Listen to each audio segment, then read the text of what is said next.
அச்சாரம் டிவி நேயர்களுக்கு வணக்கம். நம்ம இன்னைக்கு திரை விமர்சனத்தில் ஹாட்ஸ்பாட் திரைப்படத்தின் திரை விமர்சனத்தை பற்றி தான் பார்க்க போகிறோம். இந்த படத்தை விக்னேஷ் கார்த்திக் இயக்கியிருக்கிறாரு. கலையரசன், ஆதித்யா பாஸ்கர், சாண்டி, சுபாஷ் செல்வன், கௌரி கமிஷன், அம்மு அபிராமி, ஜனனி ஐயர், சோபி மற்றும் பல நட்சத்திரங்கள் நடிச்சிருக்கிறாங்க. இந்த படத்தோட கதை என்னென்னு பார்த்தீங்கன்னா, இயக்குனர் விக்னேஷ் கார்த்திக் தயாரிப்பாளரிடம் ஒவ்வொரு கதையாக 4 கதைகளை சொல்கின்றார்.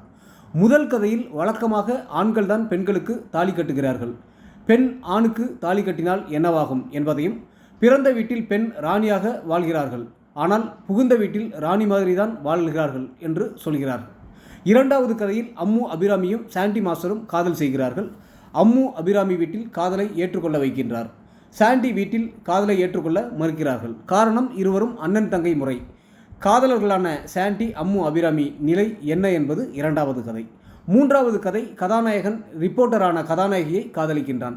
சந்தர்ப்ப சூழ்நிலையால் கதாநாயகன் ஐடி வேலையை விட்டுவிட்டு கால்பாயாக மாறுகின்றான். இந்த விஷயம் காதலிக்கு தெரிய வரும்போது காதலி என்ன முடிவெடுக்கின்றான். நான்காவது கதையில் டிவி ஷோக்களில் சிறுவர்களை எப்படி நடிக்க பயன்படுத்த வேண்டும், பெற்றவர்கள் ஆசையால் குழந்தைகள் மனநிலை எப்படி மாறும் என்பதையும் கலையரசன் ஃபேமிலி வாழ்க்கை மூலம் உணர்வுபூர்வமாக சொல்லியிருப்பது நான்காவது கதை. 4 கதையும் தயாரிப்பாளரிடம் சொல்லி கதை சொல்ல வந்த இயக்குனர் தயாரிப்பாளர் மகளை காதலித்த விஷயத்தை சொல்லி எப்படி காதலுக்கு சம்மதம் வாங்கினார் என்பது இந்த படத்தின் மீத கதை. 4 கதைகளிலும் நடித்த கலையரசன், ஆதித்யா பாஸ்கர், கௌரி கிஷான், சாண்டி, அம்மு அபிராமி, சுபாஷ் செல்வம், ஜனனி ஐயர், சோபி என இதில் நடித்திருக்கும் அனைவருமே சிறப்பாக நடித்துள்ளார்கள். கோகுல் பினேயின் ஒளிப்பதிவு படத்திற்கு பலம். சதீஷ் ரகுநாதன், வான் இருவரின் இசை படத்தை ரசிக்க வைக்கின்றது.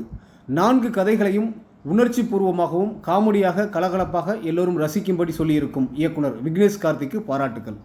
ஒட்டுமொத்த படக்குழுவினருக்கும் அச்சாரம் டிவி சார்பாக வாழ்த்துக்கள்.